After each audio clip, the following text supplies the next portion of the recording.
This is Trapper's Avatar, powered by Grown Man Productions, and you have to reach millions. Today, I want to share a story that's both personal and powerful. It's about how I almost lost my wife because of ChatGPT. Now that might sound like clickbait, but I promise it's real. And here's the twist.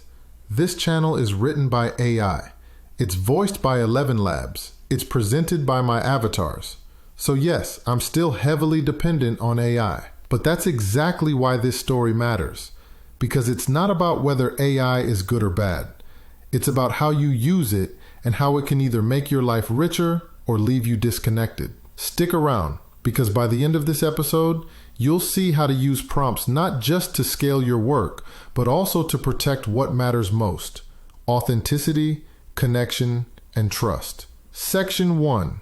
Dallas, Texas, where it all began. Picture this: Dallas, Texas. A massive convention center buzzing with the energy of an AAU volleyball tournament. It's day one of pool play. Parents in the stands with folding chairs and coolers.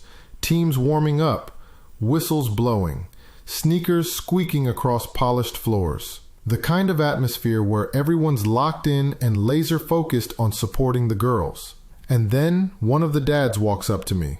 He's not loud, not flashy, but if you know him, you know everything he touches turns to gold. He's what I'd call the millionaire next door, humble but successful beyond measure. And he says, "Hey, have you heard of ChatGPT?" At the time, I hadn't, but he had this huge grin on his face, like he'd just found a cheat code to life. He pulled out his phone, showed me a few demos, little party tricks, quick answers, nothing earth-shattering, but I could see the spark in his eyes. And when a man like that is excited, you pay attention. By the end of the weekend, I had downloaded ChatGPT, started tinkering with it, and by the time we got home, I was deep into research mode. Back then, most people thought it was just the homework helper. Kids were using it to write essays. Teachers were worried. Everyone else shrugged, just another app. But I saw something more. Section 2. The Discovery. What really hooked me wasn't just the information. It was the voice. I realized I could pour my messy, unfiltered thoughts into ChatGPT and it would hand back perfectly polished messages. It was like having an instant translator for my emotions. Want to tell my wife how much I appreciated her? Done.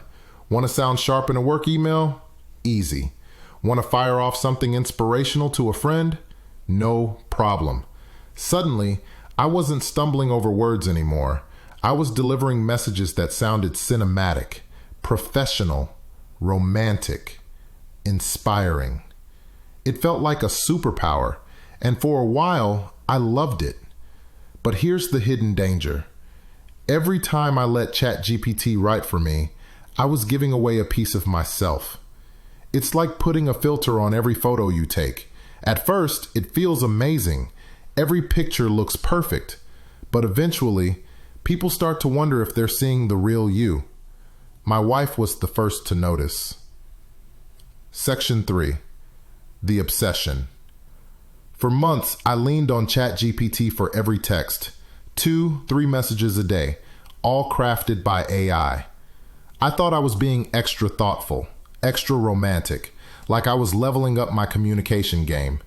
But my wife started to feel the opposite, because while the words looked perfect, they didn't sound like me.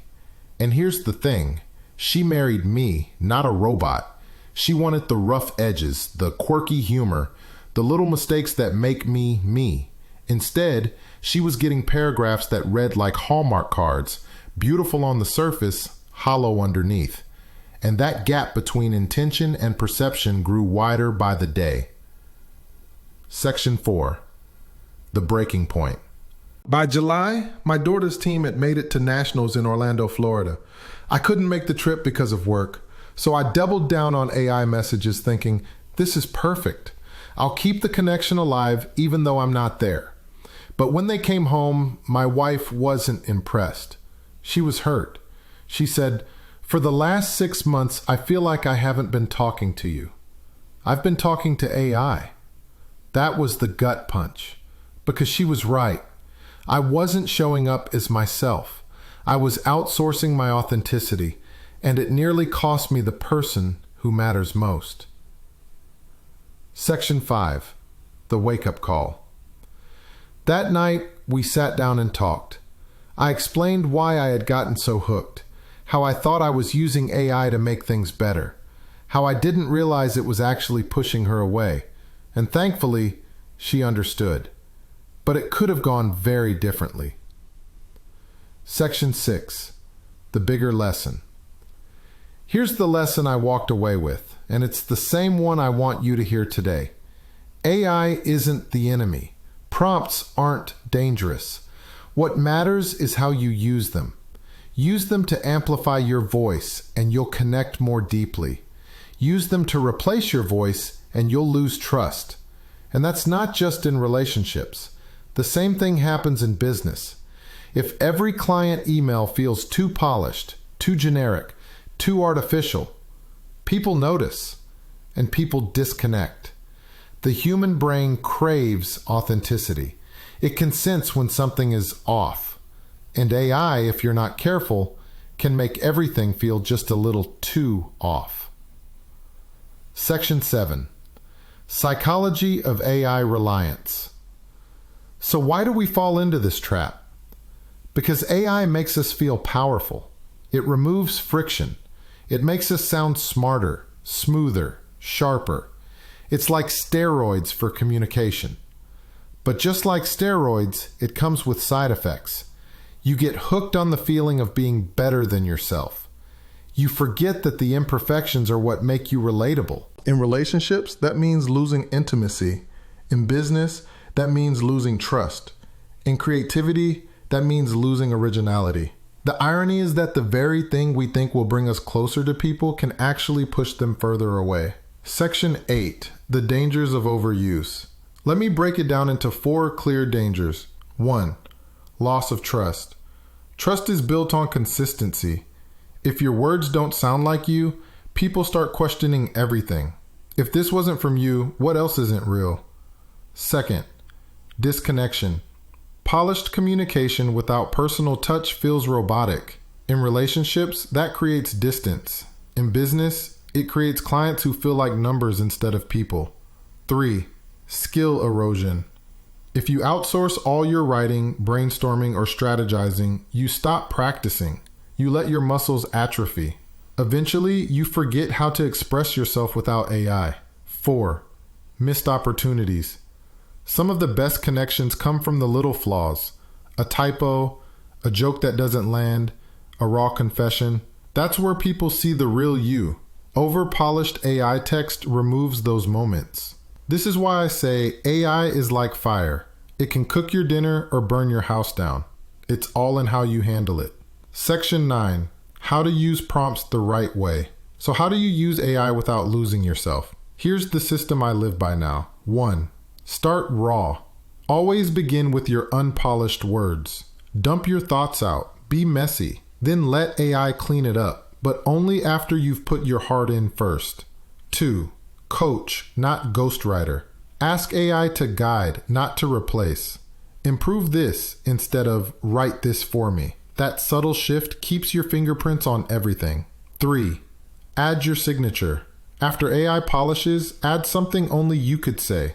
A personal memory, a quirky phrase, an inside joke. That's how people know it's really you. 4. Be transparent. In business, don't hide your AI use. Say, I use AI to brainstorm and speed things up, but every message is reviewed and personalized by me. That builds trust instead of suspicion. 5. Set boundaries. Have clear rules. Maybe you use AI for brainstorming, not for personal notes, or for formatting, not for feelings. Boundaries protect you from dependency. 6. Reflect.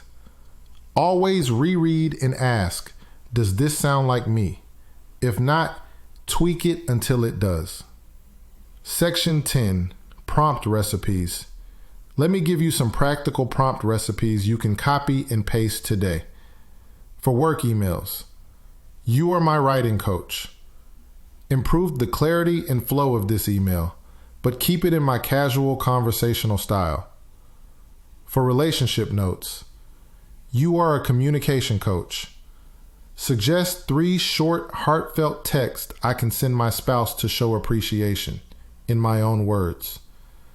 For content creation, you are a creative editor. Take this rough script and organize it into a clear structure without changing my tone or voice. For brainstorming, you are a strategist. Give me 10 fresh ideas for project, each one unique, practical, and realistic. For reflection, you are a journal coach. Help me reframe this raw entry into clear, positive insights. Section 11, Business Applications. Now let's zoom out. This lesson isn't just about marriage. It applies to business too. If you use AI to generate every client proposal, pitch deck, or piece of marketing, you run the same risk. Clients don't want cookie-cutter words. They want to feel like you understand them. That's where prompt mastery comes in. The better your prompts, the more authentic your outputs. Instead of write me a sales pitch, you say, you are a consultant. Rewrite this pitch in my tone. Direct, optimistic, and a little witty. Keep it personal and specific to client name. That one line changes everything. Section 12, The Outcome. Thankfully, my wife didn't leave. We talked, we laughed about it later, and we found a better balance. Now, I still use AI every single day. This channel is proof. But I use it differently. Not to replace me, to amplify me. And that's the secret I want you to take away. Prompts are powerful, but only if you keep your humanity at the core. So yes, ChatGPT almost cost me my marriage. Not because AI is evil, but because I didn't understand balance. Now I do. And now I can use AI to scale my work, build businesses, create content, and yes, still send my wife messages. But the words start with me. If you want to use AI the right way in your work, your relationships, and your creative projects, it's free to subscribe to AI Prompt Mastery and share this with someone who needs to hear it. This is Trapper's Avatar with Grown Man Productions reminding you, you have to reach millions. It's the rapper!